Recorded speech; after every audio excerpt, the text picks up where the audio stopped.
इतके सारे फुलं माझ्या घरी काय करताय थांबा सांगते. हेलो मंडळी, मी पलक आणि मी आज चालली चंद्रपूर वरून ब्रह्मपुरीला. आणि यावेळेस मी एकटी पण नाही आहे, माझ्या सोबत आहे माझी फ्रेंड नंदू. आणि आम्ही पोहोचलो रेल्वे स्टेशन वरती. बघा ना आजचं व्ह्यू खूपच सुंदर आहे. ट्रेन मध्ये जाताना कोण कोण हे खातात मला नक्की सांगाल. मग इला केलं बाय बाय नागभीड मध्ये. आणखी मी चालली आपल्या ब्रह्मपुरीला. जसं मी ट्रेन मधून उतरली इतकं छान व्ह्यू बघायला मिळाला. ब्रह्मपुरी मधून कोण कोण बघितलं हे मला सांगाल. मग ताई आली होती घ्यासाठी, मी गेली होती आपल्या पुतणीला बघायसाठी. बघा किती क्यूट आहे, नाही मस्त मस्त गेली हिच्या सोबत मी.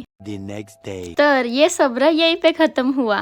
तर आमची दुकान राहते शिवाजी चौक मध्ये. कोणाला माहित आहे नक्की फुलं घ्यायला याल बरं का. आणखी आमच्या दुकानामध्ये हार पण मिळतात. त्याच्यानंतर मम्मी सोबत गेली होती मी कलेक्शनला. आलता बघून तर लहानपणाची आठवणच येऊन गेली. मग काय मी पण आपले हात रंगवून घेतले. त्याच्यानंतर आजचा पण व्ह्यू खूपच सुंदर आहे यार.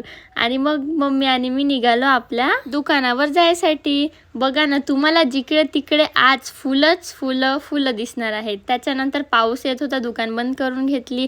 गेलो दुर्गा देवीचे दर्शन घेतला, जेवण होतं जेवण करून घेतला. उद्याच्या ब्लॉग मध्ये. Happy Dussehra, bye bye.